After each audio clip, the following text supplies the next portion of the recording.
Hello, everyone. Good afternoon, good day. Welcome to the Empowerography podcast. My name is Brad Walsh, your host, and today's guest is Anna Johnson.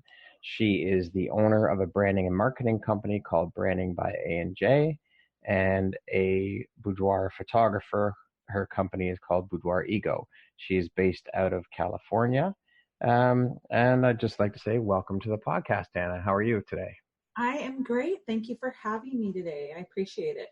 How's your day going so far? How's the weather in California today? Oh, honestly, it's been hot and I'm not a fan of hot weather. So I know everybody's like, cry me a river, hot weather, boo-hoo. I hate it.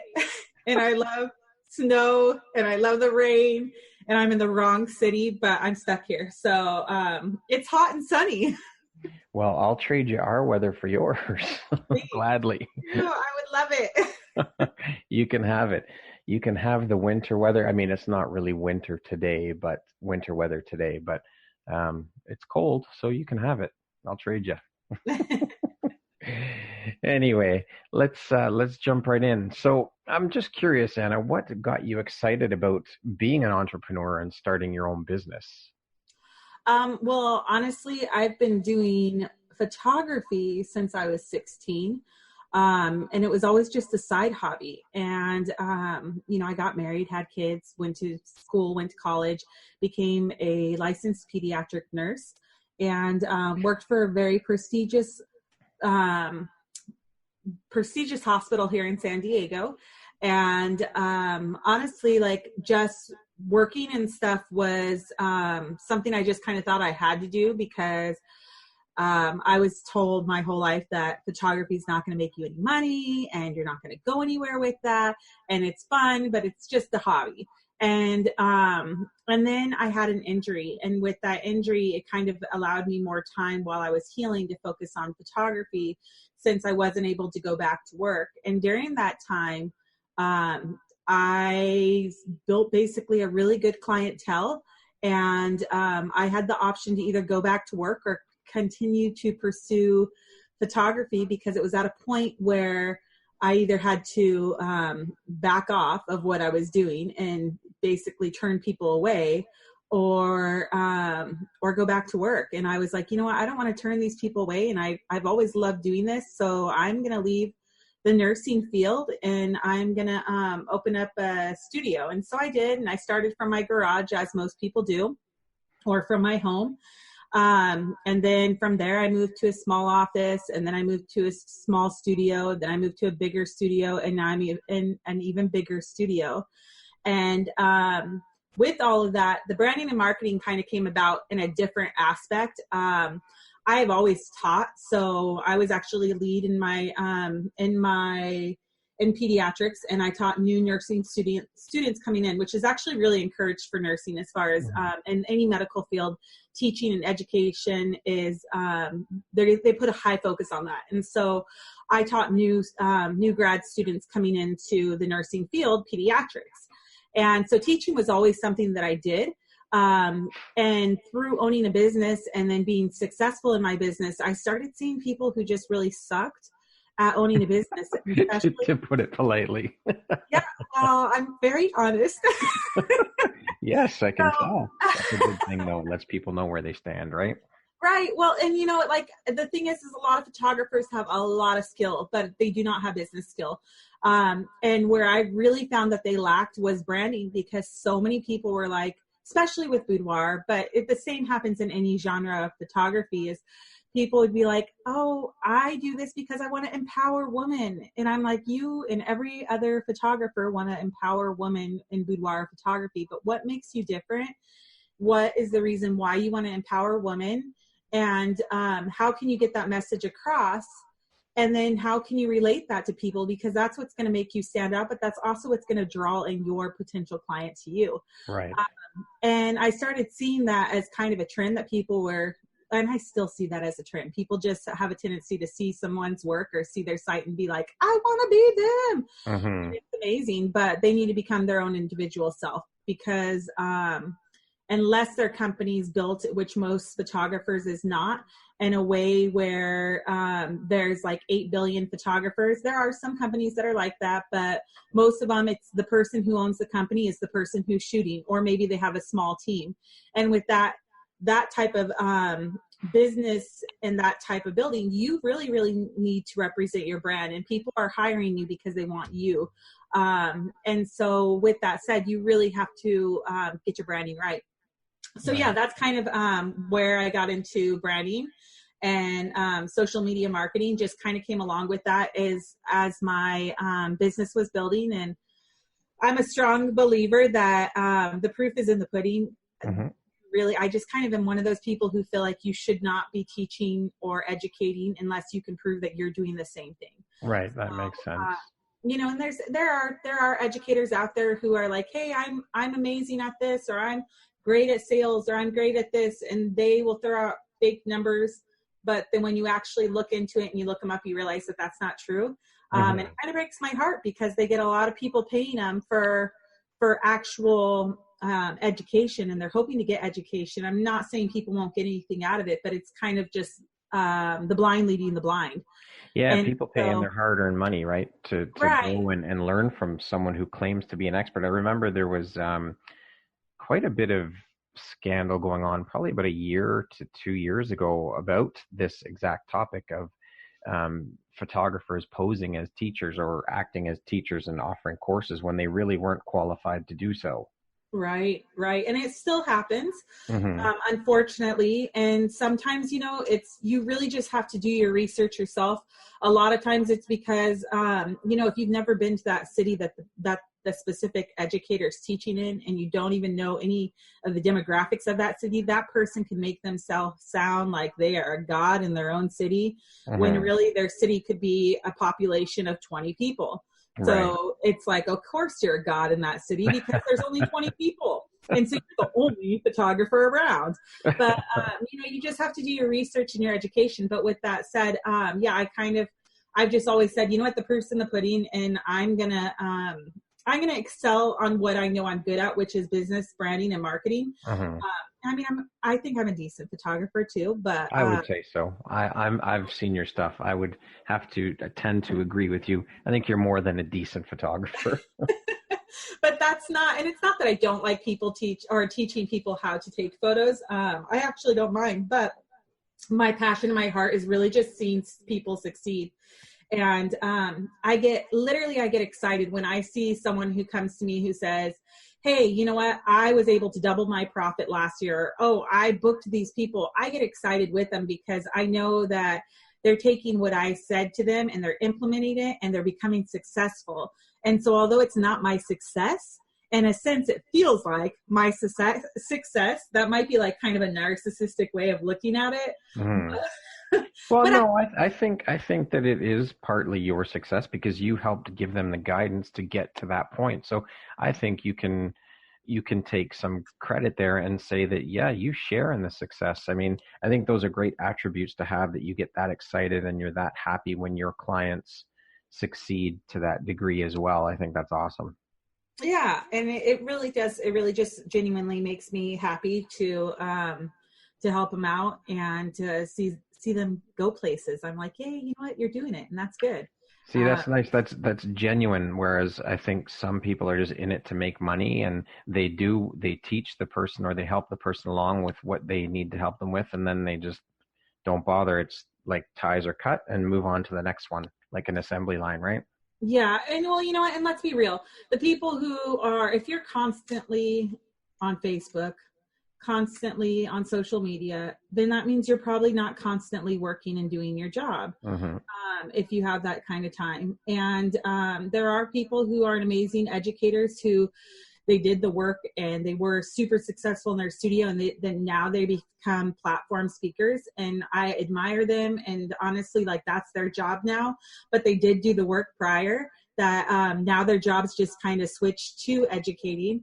I personally never want to give up being a photographer and just being a platform speaker. So I do run a full-time studio. And with that said, we do take limited amount of clients because because honestly, I shoot still about 120 boudoir sessions a year. Wow.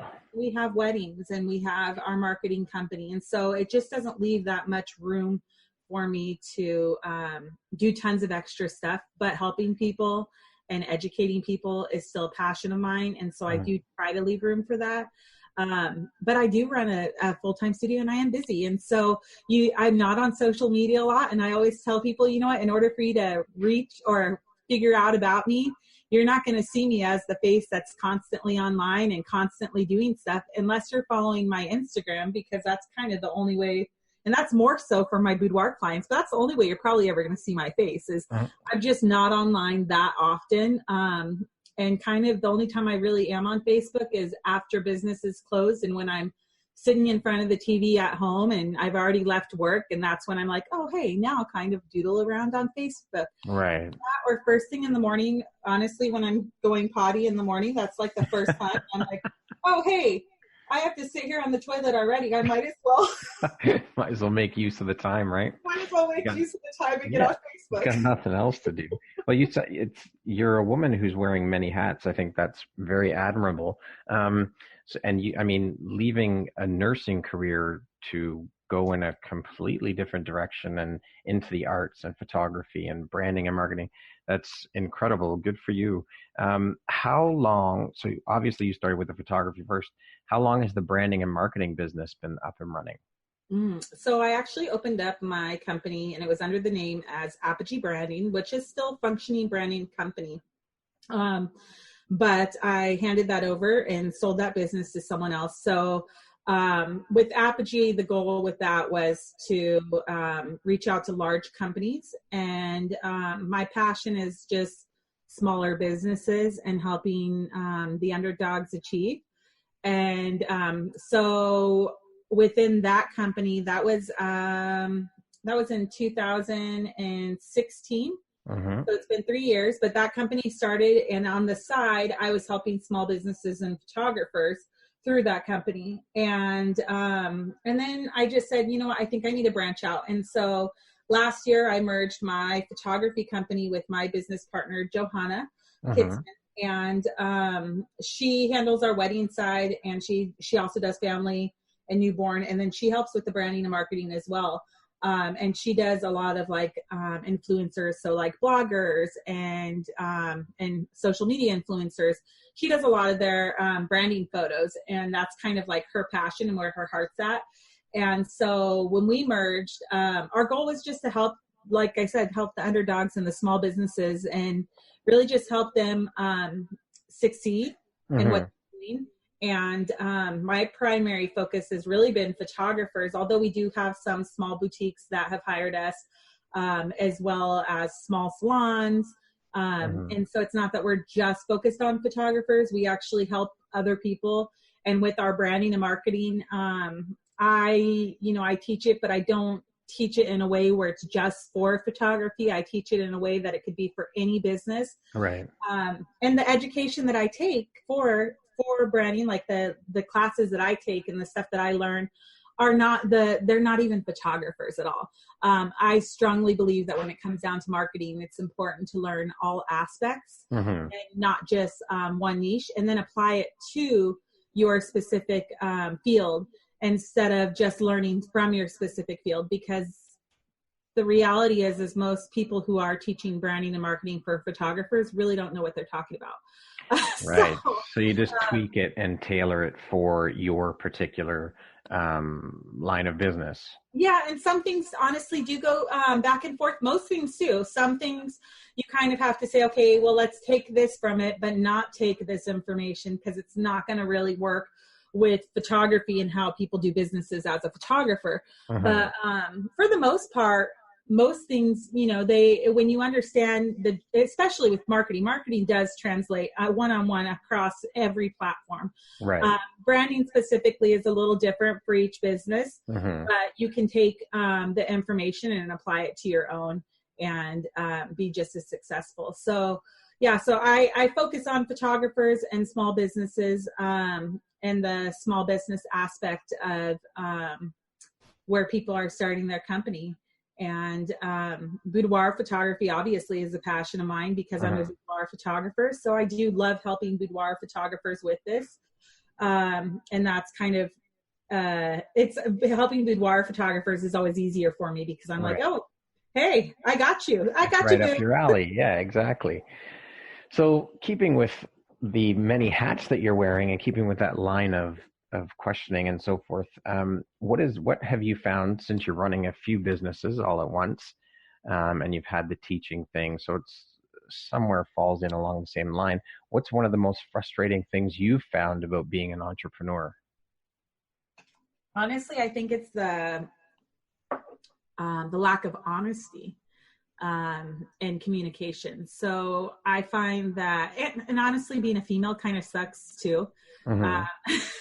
Okay. I mean, once I reached a point of owning a studio and moving into a bigger studio, I really did find that women are very discriminated, not taken serious in their job position from landlords. Not so much in the industry itself. I get a lot of respect from, photographers that admire me or that work with me, or ones that I work with, or even people who I admire. We have mutual respect for each other. Right. But in the real world, outside of photography, being a business owner as a female, I think has been a challenge, just because a lot of the stuff that you have to do as a business in general, having a studio, having insurance, having a building. A lot of times we are taken as girls with the hobby. And unfortunately, there are a lot of those. There's a lot of females who have hobbies that this is what they do. And I think that that when you're pricing yourself at a price that is very low, it's very easy for someone to take you not so serious. They're kind of like, hey, well, you know what? They're cheap, so it must be their hobby. Right.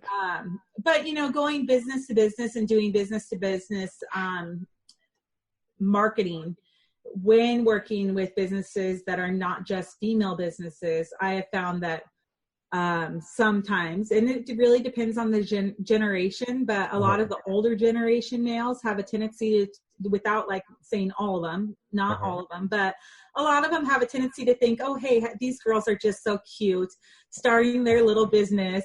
And they treat us That's like horrible. That's horrible. But you know what? I think that also translates into the corporate world, because I come from corporate background. I was working in a corporation for 12 and a half years, and I saw that as well, where women don't succeed, or not as many women are successful in the corporate or business world in that regard either. It's still seen, I think, as an old boys club. Yeah. Which is sad. I think it's just because it's not that women can't. No, of course. Because it's just a lack of them being able to, and kind of being discriminated against. And like I said, when looking for studios, like we found that as an issue, is a lot of people would be like, oh, well, do you think you could really afford something like this? And I'm like, honey, we wouldn't be coming to you if we couldn't. Or I could probably afford more than you can. Yeah, or even just, like riding on the plane. Actually, when I was speaking this last WPPI in Vegas, and I was speaking outside of WPPI for branding marketing, on the plane ride to Vegas, my business partner and I had gotten a conversation with this older guy and his son behind us, and he really kind of just was like, oh, you guys are just this, like, oh, how cute. You girls are cute starting your business, and good luck to you. And the guy was a business owner himself. And so it was, us talking business. And it wasn't really until we got deep into the conversation that he looks over and he's like, oh, hey, you actually really know what you're talking about. And I was kind of like, no shit, Sherlock. I'd be pissed. That's like a horrible assumption to make. They don't know you from Adam. And again, it goes back to, like you said, because you're a woman, oh, they can't be serious, or they don't know as much as men, which is an absolutely ridiculous train of thought. It's horrible. It is. And, unfortunately, it's not, I don't really fault it on them, because, a lot of people have just been raised to think that way. So they really don't know any different. That's kind of like how they've been taught. And I kind of feel like it's my job just to educate them and show them, like, hey, you know what? You might've been taught a certain way, but you need to understand there's a lot of powerful women out there. Exactly. And I would say that's something that I get a lot when people talk to me is, wow, you really, really know your stuff. And I know, I mean, I've even gotten it from females where they're just like older females that are like, wow, I'm shocked. Like, you really know your stuff. And they're, you know, and then a lot of them, you know, we've had a few that have hired us after talking to us. And I think that that's kind of proof that like you do know your stuff. Mm-hmm. But sometimes it's like, wow, I guess I didn't realize that like someone younger than me or a female or someone who's a photographer would actually know about branding or would actually know about marketing. And so I feel like a lot of being a business owner is really just proving yourself and having to prove yourself to people, because there's a lot of people who just don't take you as serious. Okay, so keeping with this train of thought, then what piece of advice, if you could give one piece of advice to younger women and women in general that want to become entrepreneurs but are scared because of that stereotype that's put upon women, or they don't want to deal with the bullshit that comes along like you had just described, what piece of advice would you give these women to help combat that attitude and that narrow-minded thought process? So the biggest advice that I can give is wear your confidence like a sleeve and put that confidence on every day. And that stems from, again, like for me, I truly believe that stems from the way you look, which then allows you to have that confidence, but also like the only thing that's going to stop someone is their own fear. And honestly, you're going to get several no's, and that's fine. I've had billions of no's, but taking that and saying, you know what, I'm going to keep trying, and you can say no to me, but I'm going to go to someone else, and then I'm going to go to someone else, and I'm going to keep going until I get a yes. And once I get that yes, I can look back and smile at all those no's and say, haha, this person took a chance, and now I'm going to make this person successful because they took a chance on me. And that's kind of the way that I have walked with it, is more of like a confident attitude in just saying, hey, you know what, you can tell me no, but I'm just going to keep going. And so for those people who are afraid, you know, swallow that fear and just go for it. And for those people who have had those millions of no's that are being like beat down by them, basically, just know that someone's going to say yes. And all you have to do is keep trying and keep pushing, because that's the difference, really. What makes someone successful and someone who's not is a lot of people hear those no's and then they give up. And the ones that become successful hear them and take it as a challenge to continue to fight for it. And eventually someone says yes, and then the next person says yes, and then the next person says yes, and it becomes a ripple. And it might be several no's before the next one again, but eventually you do get a yes. You just have to keep working at it and looking at, listening and taking the advice of why someone says no. So being bold enough to say, well, what is your reason for not doing this? Right. And then taking their advice and saying, okay, you know what, I'm going to change this or tweak this. If you can, sometimes there is nothing you can tweak and you're like, you know what, they should have said yes, but I can't do anything different and I'm just going to keep going. But sometimes their advice is honestly like golden. And it's one of those, that one little thing you needed to hear to say, hey, you know what, I need to switch this up. And you switch up one little thing, and then the next person's going to take a chance and say yes. Well, I also find that no doesn't necessarily mean flat out no. It could just mean no, not right now. It's not the right time right now to work together, to help, to do whatever it is you're looking for. No doesn't necessarily mean a flat out no, never it's going to happen. So persistence, I think, plays into that huge, right? Yeah, and again, asking them what their reason for not wanting to is. I know I've reached out to businesses and done some B2B marketing and have found businesses saying no to me. And sometimes it's season, and it has nothing to do with what I'm offering or what I want to do. It's just not the right season for them. Right. You just have to wait and say, okay, you know what, maybe I jumped the gun. Because right now they're doing their winter special, whatever, they're doing this thing going on and I need to fit within their schedule. So let's see when we can do this, and let them know that I'm willing to change the season around, or let them know that I'm willing to wait for them. Mm-hmm. And really just choosing who you want to work with wisely Right. is also important. Everything that you do as a business affects what's going to happen in the future. And so, making sure that you don't go to someone prematurely, making sure that you don't decide that you're going to run specials or that you're going to announce something and then not have any of the ducks lined in a row or pieces lined up. Mm-hmm. And making sure that you have everything together prior to offering it. So if you're going to work with businesses, making sure you already have those contracts, that you already have the business plan written out, and that you already have everything ready to go. So when they say yes, you can jump on it and you got it going. Yeah. But if you don't have that, then it just kind of makes you look sloppy. And honestly, as a business, and especially if they're more successful than you, that makes them kind of fear working with you, because they're like, wait a second, they don't have their stuff together. And, I need someone who is a little more organized. Mm-hmm. And that's something I see. I have people who reach out to me sometimes and they'll come up with these amazing ideas. And I'm like, all right, let's go for it. And then they have nothing together. And I'm like, well, I wasn't going to put it together for you. My plate is already full. So be prepared, right? Do that on your own. Yeah, exactly. Do you have any entrepreneurs or photographers in particular that you admire? Oh, I do. So Jen Rosenbaum, she's one of my good friends, and I really, really admire who she is as a person, who she is as a photographer, who she is as an educator. I stand behind her as far as what she's teaching, and I've seen her. I've seen the proof in her pudding, and I've been following her. And I mean, I've known her now for years, but she's been around for years, and so I really, really highly respect her.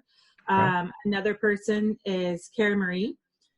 These are all boudoir photographers, so I'm going to start with them. Yeah. But I really respect Cara.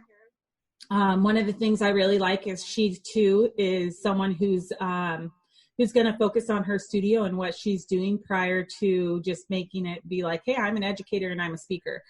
And I respect that, because she's able to do her work and able to have the education and the teaching. And that's also why, you might see her if you're following her on social media, but she's not in tons of group offering her classes, offering her workshops and stuff. And it's mainly because she's actually working.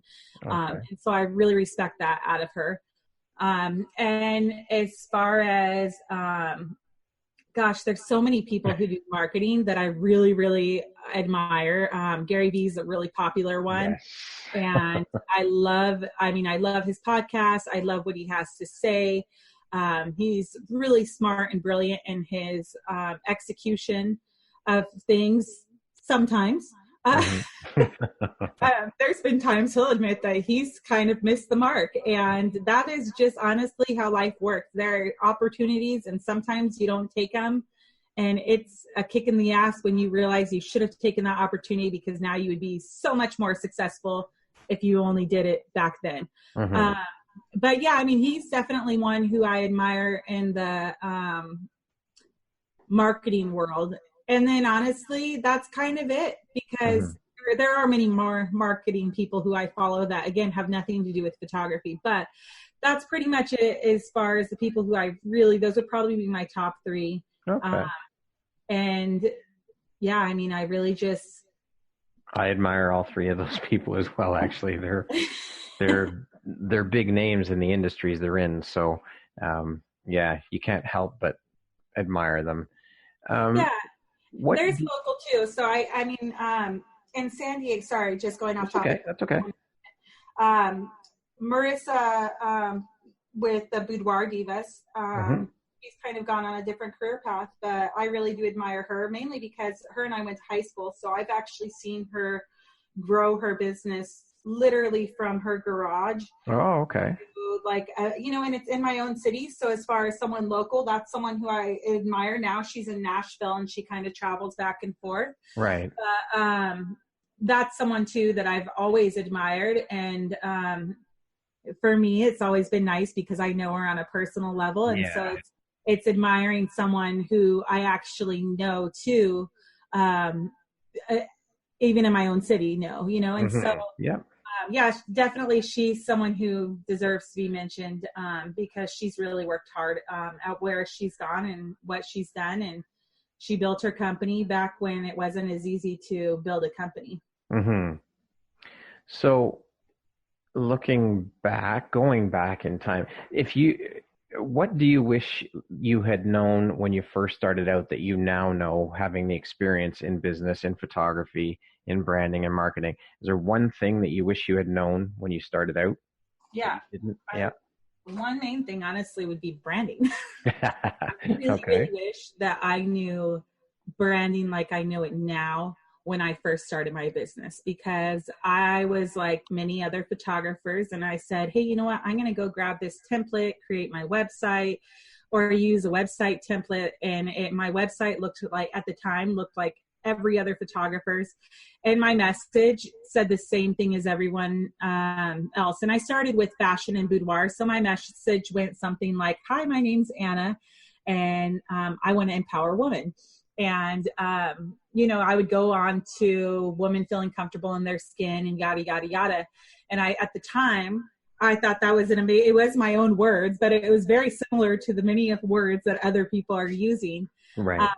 And so really it was branding. Once I got my branding together and for my boudoir, for my wedding company, once I really made that unique as to why I specifically do that, that really made my career, my overall business, everything changed. The clients that come to me are literally clients that want me. Mm-hmm. And the clients, every once in a while I get someone who sees my website, they say, oh, this is amazing, or they see my Instagram and they say this is amazing, and they reach out to me, and honestly they're not my client. And that's why I do believe it's important to know others in your community, because there's been people who I've referred out because I'm like, hey, what you're looking for, I either don't offer or I will never offer. So find this person. Right. Like couples photography is one. I will offer that to my clients, but I don't offer couples photography, or even just the style that they're looking for. Sometimes people will send me their Pinterest board and it's filled with chandeliers or just a lot of stuff in the background. And I mean, photos itself looks gorgeous. And I'm like, that's amazing. But if you're looking for a studio like this, or if you're looking for something like this, you're not going to get it here. Right. My approach to photography and to boudoir is very simplistic.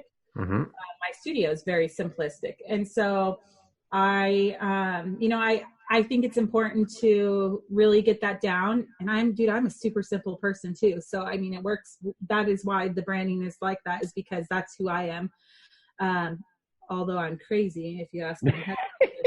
Well, your branding is a reflection of who you are, right? Well, hopefully it's not crazy, because I'm crazy, but you're not crazy. Come on now. On Mondays. We'll have to ask your husband how crazy you are. Oh, that's probably not a good idea.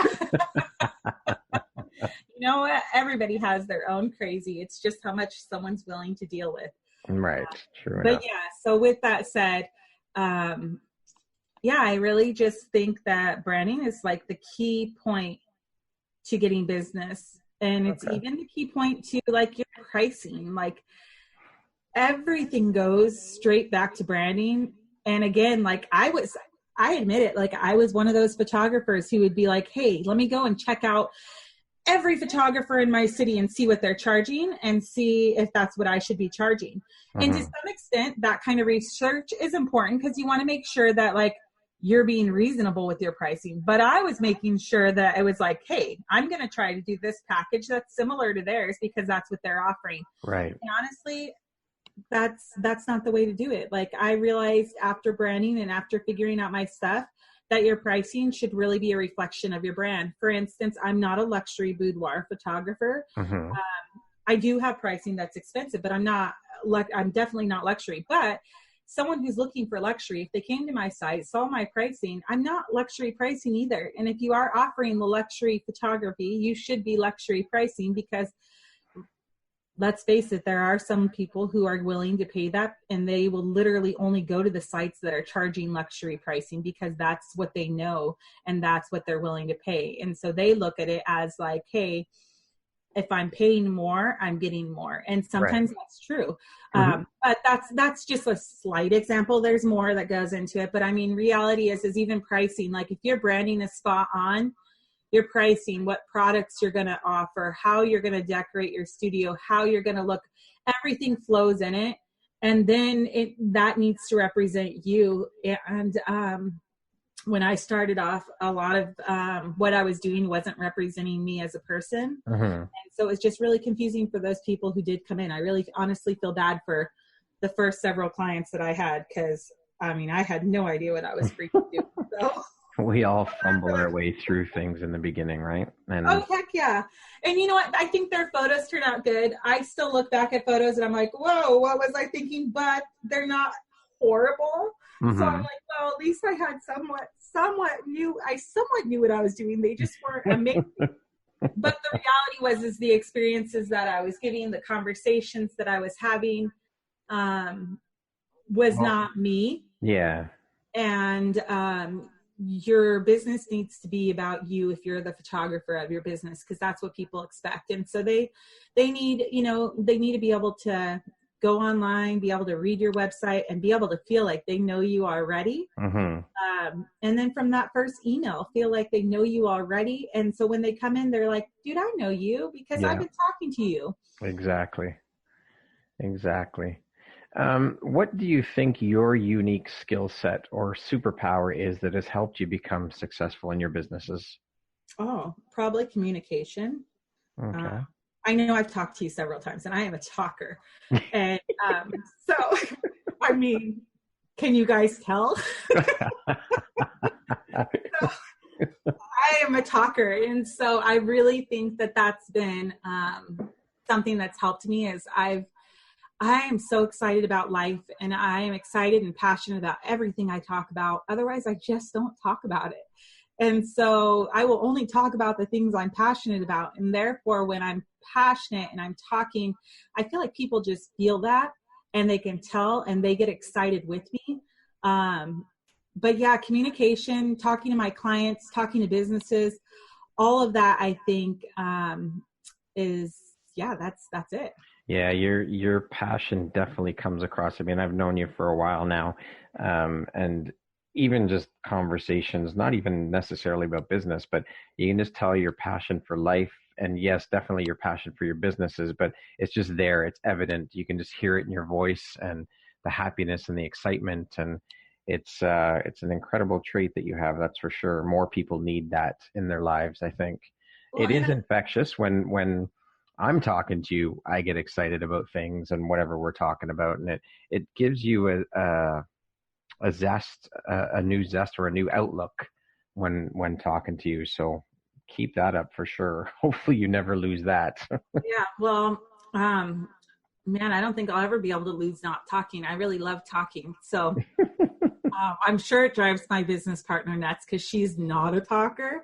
Uh-oh. But honestly, I feel that part of what makes me success, that's what makes me stand out, but that's also what makes me successful, is just the ability to be able to talk to anyone and everyone. Like, I am the kind of person who goes into Starbucks and leaves, and I end up with 3 clients. And my business partner is always like, how in the world did you do that?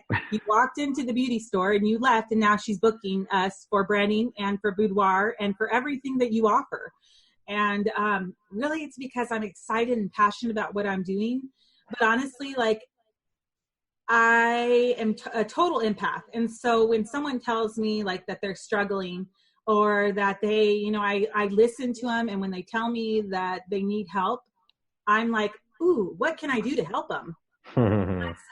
That's honestly how I feel. Like, I get excited. Yeah. And I'm like, oh my gosh, you need this? Let me help you. I can do this. And it's an amazing trait to have. But the downfall, it also sucks because I'm constantly helping other people. Yeah. And I love helping people. Like, honestly, it is my passion. But I get super busy, and I have a tendency to not slow down. So one of the things that I've really strived hard to do this 2019 was just really set my schedule to give myself breaks and time off, and allow myself to disconnect from my phone and really just try to not focus on work when I am off. Just because I do have a full schedule, and it's because I literally will walk into a Starbucks and walk out with a client who's booked. And that happens like anywhere I walk in, anywhere. My husband even laughs. He's like, dude, I don't know how you do this. I don't really even know how I do it because I'm not trying to. But communication's important in our business. You have to be able to relate to clients. You have to be able to talk to clients in photography, in branding and marketing. I think especially in photography. Oh yeah. Because boudoir photography too, because you got to make your clients feel comfortable in front of the camera, comfortable enough that they're at their most vulnerable state, or one of their most vulnerable states, wearing next to nothing in front of the camera. You have to be able to relate and talk. Right. Well, and I mean, let's be real, like how many times, especially in front of a camera, have you seen photographers who will pose or will go from one shoot to the next shoot and never say anything to their client? And one thing I really, really pride myself on is I have relationships, not intimate at all. That would be, but relationships with each of my clients. And I mean, I know by the time they leave, I know their whole life story, and they probably know my whole life story because the entire time while we're shooting, we are talking nonstop. And it is just about getting to know them. And that goes from my business with branding and marketing. I do the same with small businesses, and it even is the same with each and every photography client who comes in. I talk to them constantly. When I do book a wedding and I get to know my bride gets to know me on a personal level, and I know her on a personal level. And then I remember important things. So like I do write things down too, so I don't forget, but like I remember things that they tell me. So that way, when I go back to sitting down with them, I can say, oh yeah, you know what?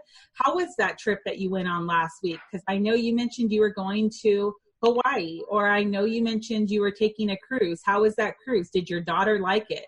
And clients appreciate that. And those, because they're like, wow, you remembered that? And honestly, people say that. And a lot of times I remember it because I was like, heck yeah, I actually want to know, how was it? Like, I'm being real. Yeah, exactly. And I think the whole conversation you were talking about, speaking with the clients and relating your life story while you're shooting and them relating theirs, it also helps them get out of their own heads and take them out of that space where they're not so nervous and worried about being in front of this camera. Right. Next to nothing on it. Helps them be comfortable, helps them relax in front of the camera, which as well translates into much better images, because let's be honest, you can tell when someone's uncomfortable in front of the camera in the images after the shoot. You can tell that whether they're comfortable or not. Yep. And it sure does. And especially with boudoir and being in your lingerie and already being vulnerable, being able to have that communication is super important to having them feel comfortable. And, I always tell people not everyone is made to be a photographer. Not everyone is made to be a business owner. And some people do not have that skill of being able to talk. And some people do. And some people do great without it. The ones that usually really, really succeed are the ones that have no problem chatting with people and just being real and honest, because you can really see through someone being fake. And when you're chatting around with someone and they're just kind of like, oh yeah, so how about those Padres, or how is that weather? And you're like, oh, come on. Like, be something that you really, really want to know. Stop the fake shit. Stop. Yeah. And I mean, that's a big conversation starter, obviously. Like those are meant to be starters. Yeah. But from there, it needs to go somewhere else. And that's, I think, honestly, what gets you return clients. Like, I get so many referrals from people that come back. Shout out to Kara Marie and her referral program, because she does have an amazing referral program that has really helped me out. But that said, I get a lot of people coming back, and a lot of times it's because their friends are like, oh my gosh, like I had so much fun with Anna. When I get on my Instagram stories and I'm chatting, people message me all the time and they're like, you know what I love is just how honest you are.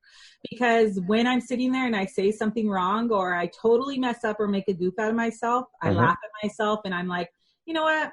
I'm not going to just delete this and re-record it. I'll go ahead and send it because that's what makes me real and that's what makes me human. It's and honest. honestly, It's I feel honest. that that's Yep, what people, exactly. people appreciate it. And it's the same, like, especially online when I'm talking on Facebook, I always mess up with fat fingers is what I always like to say, but it's really just, I don't care enough to actually reread what I wrote. But I've had people who will complain and be like, you typed this wrong, or you said this wrong, or you're saying this wrong.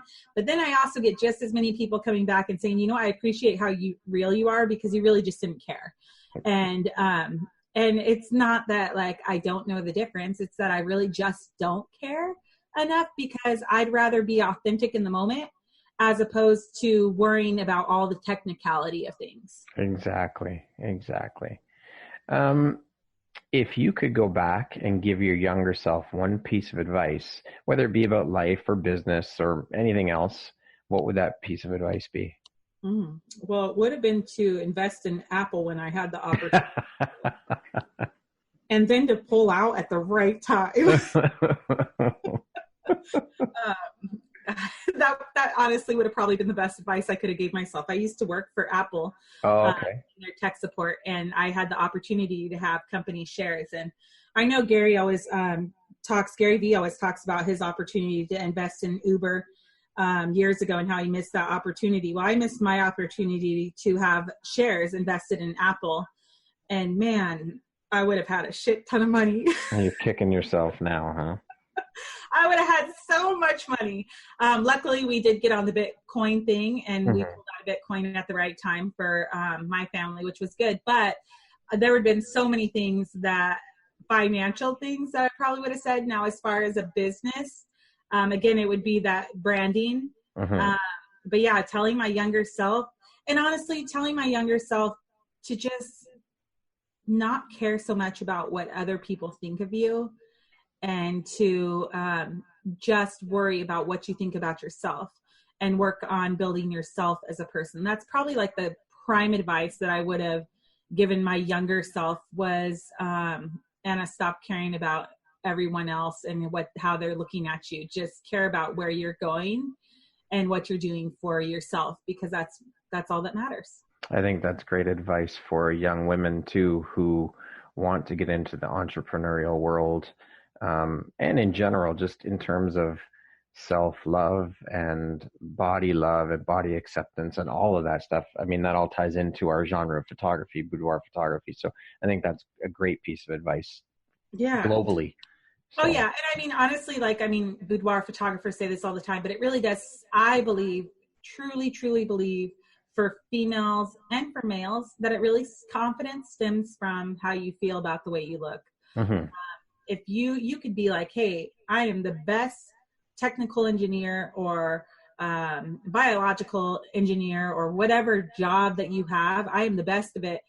But you're not going to feel the best or feel confident in that if you don't feel happy with who you are and how you look, and if you don't love yourself. And I truly believe that the way you love yourself is the way you teach others to love you. And if you're not treating yourself with respect and honesty and like just being genuine to yourself, then you're going to get a lot of ingenuity back to you. Is that even a word? Yeah, sure. We'll call it a word. It's word Anna's new word. Anna just created a word. Ingenuity. Yes. A mouthful, but ingenuine. That's what I was looking for. You're going to get a lot of ingenuine people coming back to you when you're not genuine with yourself. And, people say, oh, I'm around tons of fake people. I hate fake people. Why are people so fake with me? And then you look at them and you're like, well, stop being fake to yourself, because you are being fake. You're not accepting yourself. Like attracts like, right? So they say. Yes. And so that's something that I would have probably told myself my younger self as a younger self. And that is something that I tell my girls is, you really, my own children, is that they need to love who they are and they need to respect who they are. And that's the kind of respect that they're going to get back as long as they are holding that and holding it with high esteem.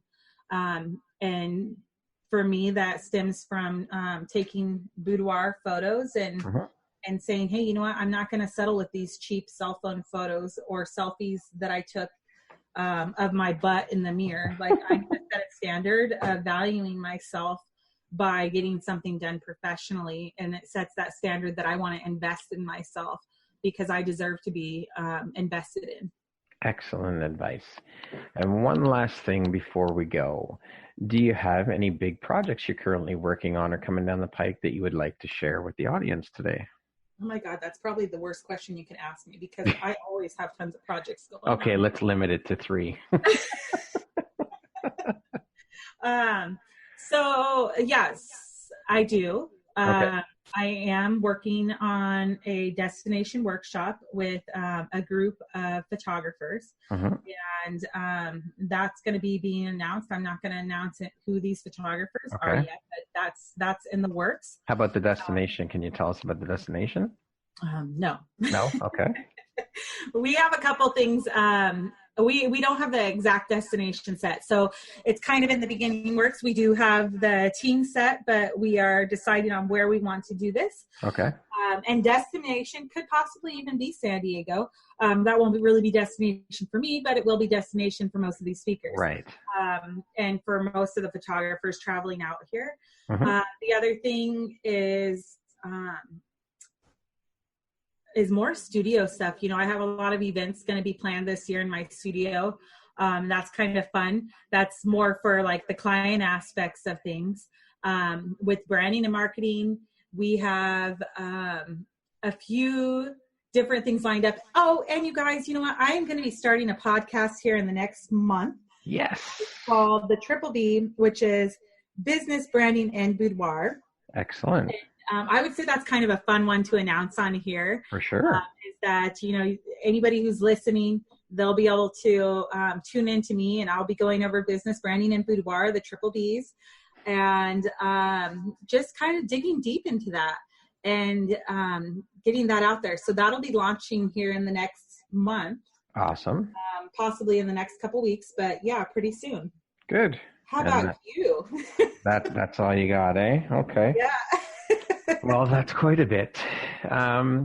So I would just like to say thank you very much, Anna, and thank you to the audience. Once again, my name is Brad Walsh, host of Empowerography. I'd like to take this moment to thank Anna Johnson, joining us from San Diego, California, sunny San Diego, owner of Boudoir Ego and Branding by AJ, Branding and Marketing. So thank you all for tuning in. I hope you enjoyed the show, and I look forward to my next episode. Thanks, Anna. I appreciate it. And you have a good day. Yeah, you too. Thanks for having me. I really appreciate being on. Thanks. All right. Bye.